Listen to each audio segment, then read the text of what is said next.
নমস্কার, এমজিআই কিচেনে সকল বন্ধুদের স্বাগত জানাই। আজকে আমার রেসিপি হবে মাছের ডিম দিয়ে উচ্ছে রেসিপি। আসুন ভিডিওটা শুরু করি। মাছের ডিমটা ভালো করে ধুয়ে জল ঝরিয়ে নিয়েছি। আর এবার এই মাছের ডিমের যে একটা আস্তরণ আছে না, এটা আমি ছাড়িয়ে নেব।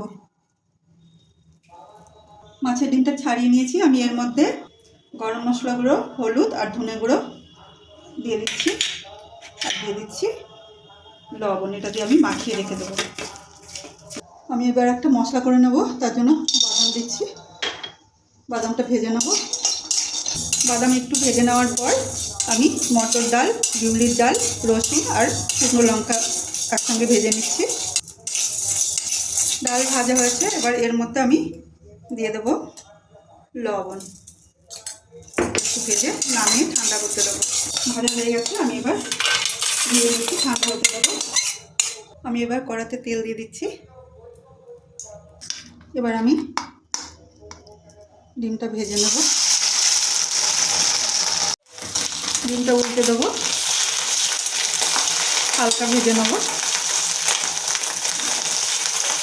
ডিমটা ঝুরঝুরা করে ভেজে নিয়েছি, আমি এবার এটা নামিয়ে নেব। আমি ওই কড়াইতেই তেল দিয়ে দিচ্ছি। তেলটা গরম হতে দেবো। আমি উচ্ছেগুলো এইভাবে গোল গোল করে কেটে নিয়েছি, সব বীজ ফেলে দিয়েছি।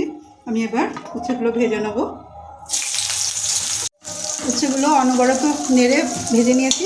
আর এর মধ্যে নুন হলুদ কিছুই মাখানো, শুধু প্লেন উচ্ছে। আমি এটা তুলে নিচ্ছি।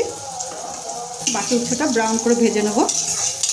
কড়া করে ভেজে নিয়েছি, এগুলো ঠান্ডা হতে দেবো। এবার ভেজে রাখা মশলাটা গুঁড়ো করে নেব। সঙ্গে দিয়ে দিচ্ছি কড়কড়া করে ভেজে রাখা উচ্ছে। দিয়ে দিচ্ছি শুকনো লঙ্কা আর কিছুটা তেঁতুল। এবার আমি ব্লেন্ড করে নেব। কড়া ধুয়ে নতুন করে তেল দিয়ে তেলটা গরম করে নিয়েছি। এবার আমি দিয়ে দিচ্ছি রসুন, লঙ্কা, পেঁয়াজ। এটা হালকা ভেজে নেব। একটু ভেজে দিয়ে দিচ্ছি ভেজে রাখা উচ্ছেগুলো। এবার দিয়ে দিচ্ছি ভেজে রাখা মশলা, মিশিয়ে নিচ্ছি।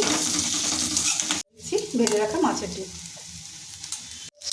রেসিপিটা রেডি, নামিয়ে এবার আমি সার্ভ করব। উচ্ছে ডিম দিয়ে রেসিপি ভালো লাগলে লাইক করুন, শেয়ার করুন। সবাই ভালো থাকুন, সুস্থ থাকুন। আবার একজন নতুন আর একটা ভিডিও নিয়ে। Thanks for watching.